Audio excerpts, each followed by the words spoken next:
வணக்கம் பாரதி. வணக்கம். நம்பி எங்கேயும் போக முடியாத ஒரு நெருக்கடி வந்துருச்சு. எங்க போனீங்க? கேரளா பார்டர் போயிட்டீங்களா?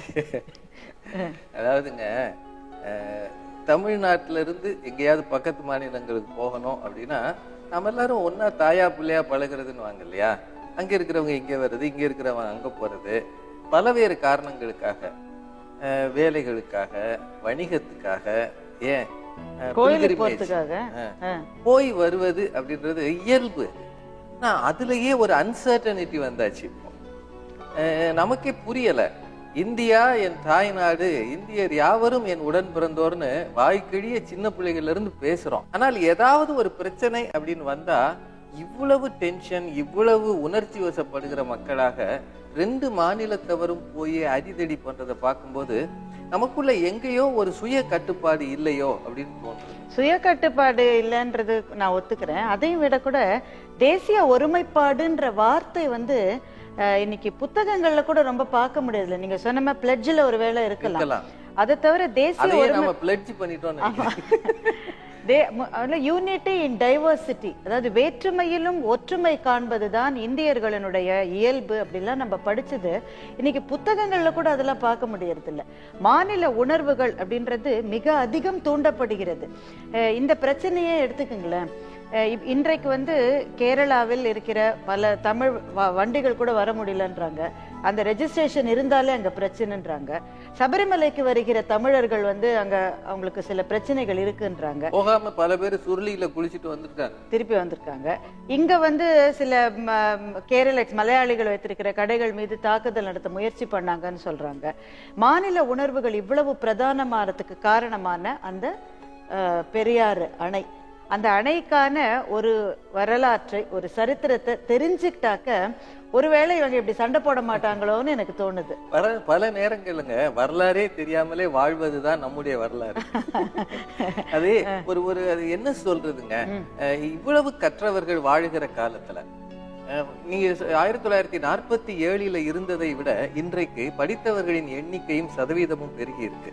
எல்லா துறைகளிலும் இந்தியர்கள் நல்ல மேலோங்கி வருகிறார்கள். ஆனால் இன்னமுமே ஒரு விஷயத்தை ஆராய்வதும், ஒரு விஷயத்துல உணர்ச்சி வசப்படாமல் முடிவெடுப்பதும் அறிவுபூர்வமான அப்ரோச் எதுவும் கிடையாது. உணர்வுபூர்வமான அப்ரோச் தான். இப்போ அவர்களுடைய மனப்போக்கு என்னவா இருக்கலாம்? ஒருவேளை இந்த நதி எங்களுடைய மாநிலத்திலிருந்து கிளம்புகிற நதி, இந்த அணை எங்களுடைய மாநிலத்திலே இருக்கிற ஒரு அணை, அப்ப அதனுடைய பயன் முழுக்க முழுக்க ஆனா தமிழ்நாட்டுக்கு தான் போய் சேருகிறது அப்படின்றதே அவங்களுக்கு ஒரு பிரச்சனையா இருக்கலாம். முக்கியமான பிரச்சனையா இது. அதை வேறு காரணம் காட்டி இதை பத்தி சினிமா எடுத்து இதை பூரா ஊரெல்லாம் போட்டு இல்ல, இந்த பிரச்சனை 10 வருஷமா இருக்கு. இந்த அணை இஸ் இட் ஸ்ட்ராங் எனஃப், இது பலமானது தானா அப்படின்ற கேள்வி 10 வருஷமா இருக்கு. அப்ப பிரச்சனை வழக்கம் போல சுப்ரீம் கோர்ட் மட்டும் போய் அவங்க அதற்காக ஒரு குழுவை அமைச்சு அவங்க அதை ஆராய்ச்சி பண்ணி இந்த அணை ஸ்ட்ராங்கா தான் இருக்குன்னு சொன்னதோட நிக்காம இதோடைய ஹைட்டை நீங்க இன்னும் 20 அடி உயர்த்தலாம்னு அடி வரைக்கும் அதுல தேக்கலாம் அப்படின்ற வரைக்கும். அப்ப எதுக்காக அந்த தண்ணியை இன்னும் கூட நீங்க வேஸ்டா போக விடாதீங்க, இன்னும் கூட நீங்க அதிகமா சேமிக்கலாம்னு சொல்லிட்டு அந்த எக்ஸ்பர்ட் நிபுணர்கள் குழு சொன்னதுக்கு பிறகு இந்த அணை உடையும் அப்படின்ற பீதி கிளம்பி இருக்கிறது. அதோடைய ஆரம்பம் என்ன? எந்த விதை இந்த மாதிரி ரெண்டு மாநில மக்களுக்கு நடுவிலே இருக்கிற ஒரு கசப்பை வளர்த்திருக்கிறது? இப்ப கேரளாவுக்கான அத்தனை உணவுப் பொருட்களும் தமிழ்நாட்டில இருந்து போறது. அவர்கள் மிக விரும்பி உண்ணுகிற நேந்திரம் பழம் கூட தமிழ்நாட்டுல விளையிறது தான், கேரளால விளையிறது ரொம்ப கிடையாது. எல்லாம் இங்க இருந்துதான் போகிறது. அவர்கள் இங்கு வாழ்வதும் நாம் அங்கு போய் வாழ்வதும் எதற்காக இவ்வளவு பெரிய பிரச்சனையா இதை உருவாக்கணும் இல்லையா? அது யோசிக்க யோசிக்க நமக்கே ஒண்ணுமே புரிய மாட்டேங்குதுங்க. சிலர் அரசியல் ஆதாயங்களுக்காக ஊதி பெரிதாக்குகிற விஷயமா இது. ஏன்னா ஒரே கட்சி இந்த மாநிலத்தில இருந்தும் இதுக்காக பேசுது, அதே கட்சி அந்த மாநிலத்தில் இருந்ததுன்னா அவங்களுக்காக பேசுது. அப்போ தேசிய கட்சிகளுக்கு கூட ஒரு நியாயத்தின் பக்கம் பேச வேண்டும் என்கிற உணர்வு இல்லாமல் போனா, அதை விட்டுட்டீங்கன்னா கூட மக்களுக்கு கூட ஒரு பிரச்சனைக்கு அறிவுபூர்வமான ஒரு பார்வை அப்படின்றதே கிடையாது. தார்மீக நியதிகள் மேல நம்பிக்கை இருந்தா இந்த மாதிரி ஒருத்தர் அடிக்கிறதுன்ற பிரச்சனையே வராது.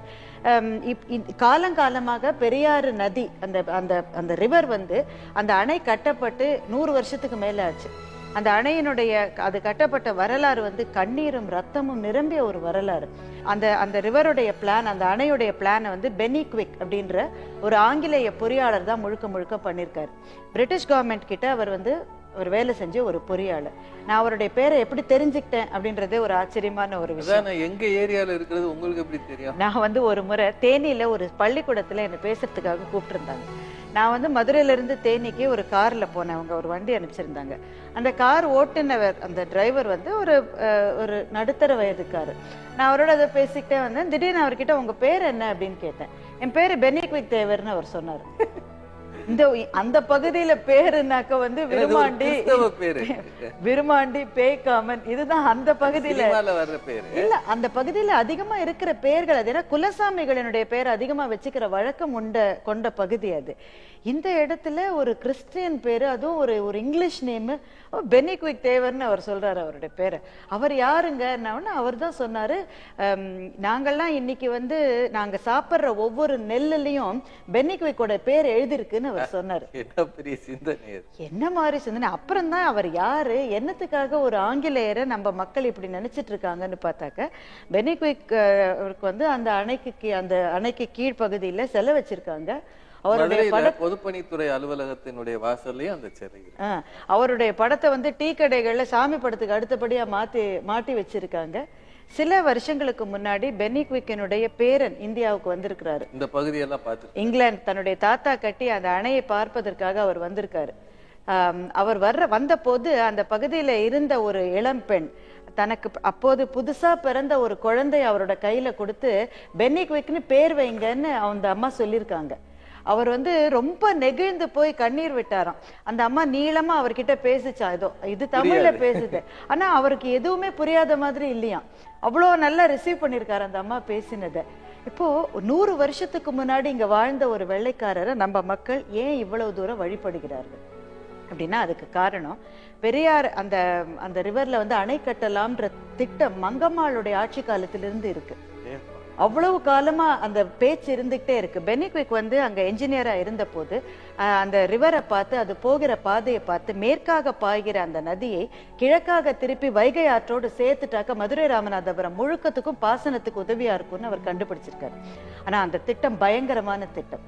ஏன் பயங்கரமான திட்டம்னா, ஒரு நதி என்பது மலையில இருக்கிற போது அது காட்டு மிருகம் மாதிரி, அதை கட்டுப்படுத்தவே முடியாது. அது கீழே இறங்கின பிறகுதான் அந்த நதியை நீங்க கட்டுப்படுத்த முடியும். மலையில ஒரு நதியை கட்டுப்படுத்த முடியாது. ஆனா இந்த திட்டம் அப்படிப்பட்ட திட்டம்.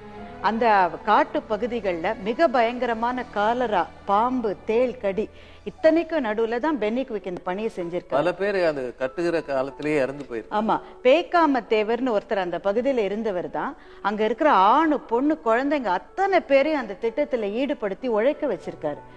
அவ்வளவு பேர் உயிரிழந்து ரத்தம் சிந்தி கட்டின அணை தான் இந்த அணை. இந்த அணையை கட்டி முடிச்சு கொஞ்ச நாட்களுக்குள்ளேயே மிகப்பெரிய வெள்ளம் அணையினுடைய ஒரு பகுதி உடைஞ்சிருச்சு. அப்போ உடனே பெனிக்விக் மேல பிரிட்டிஷ் அரசாங்கம் ஒரு விசாரணை கமிஷன் வச்சாங்க.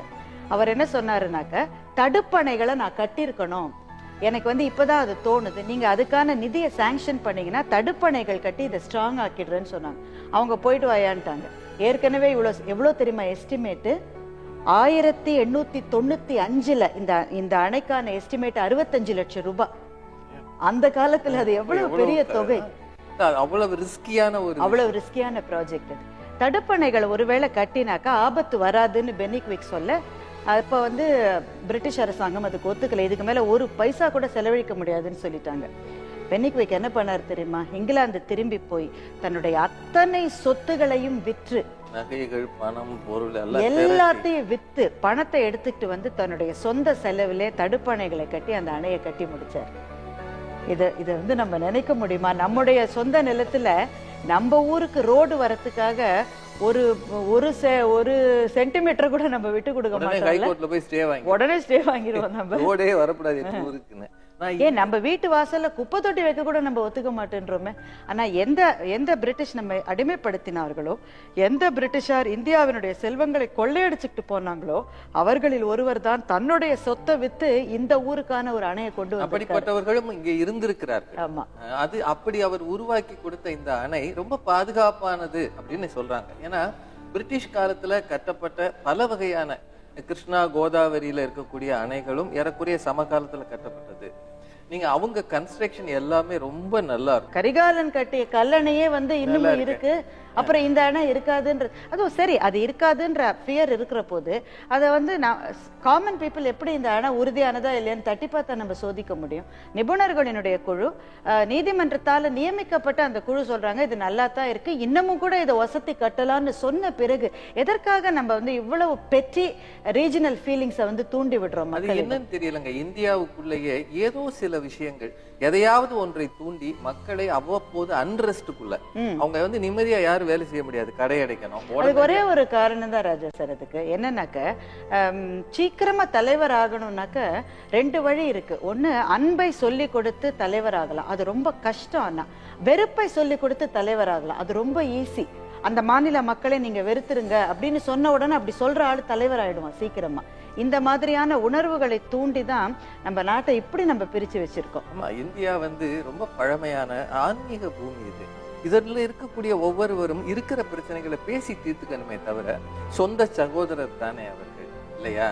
நமக்குள்ளேயே ஒரு சகோதர பாசம் இருக்கணும். அவர்களும் நமக்கு தாராளமாக இது என்னையா இது தண்ணீர் தானே, இது ஒரு இதுல ஏதாவது செக்யூரிட்டி அல்லது சேஃப்டி ரீசன்ஸ் இருந்தா அதை பேசி தீர்த்துக்கலாம் சொல்லணும்.